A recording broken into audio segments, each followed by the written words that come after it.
manifester la présence du Christ par notre enseignement. Aujourd'hui, nous verrons qu'enseigner, c'est puissant. Je vous propose une lecture dans l'épître de Paul aux Corinthiens, la première, au chapitre 2, versets 1 à 5. C'est Paul qui parle et qui dit « Quand je suis allé chez vous, frères et sœurs, pour vous annoncer le projet de salut révélé par Dieu, je n'ai pas usé d'un langage compliqué ou de connaissances impressionnantes, car j'avais décidé de ne rien savoir d'autre durant mon séjour parmi vous que Jésus-Christ, et plus précisément Jésus-Christ crucifié. C'est pourquoi je me suis présenté à vous faible et tout tremblante de crainte. Mon enseignement et ma prédication n'avaient rien des discours de la sagesse humaine, mais c'est la puissance de l'Esprit divin qui en faisait une démonstration convaincante.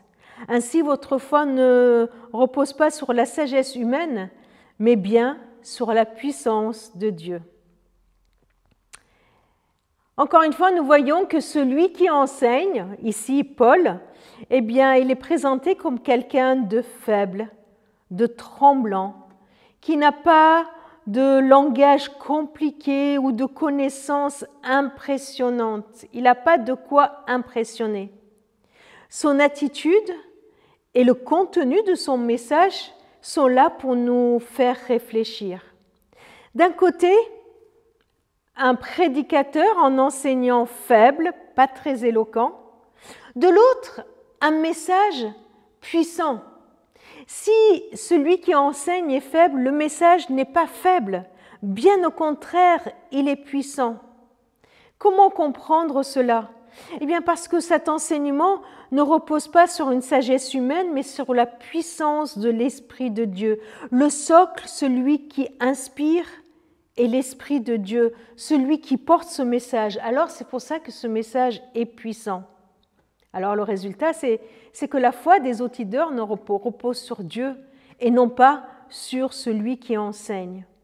Magnifier Christ, eh bien, est là pour nous montrer que notre enseignement ne vise pas nous-mêmes, n'invite pas à regarder à soi, à dire aux uns aux autres, regardez la grande connaissance que j'ai de Dieu et voilà ce que je veux montrer, mais sur le Christ qui, lui, est puissant. Alors, Paul nous met devant un paradoxe. Le paradoxe d'un côté d'un message puissant porté par quelqu'un de faible et même le paradoxe de la croix.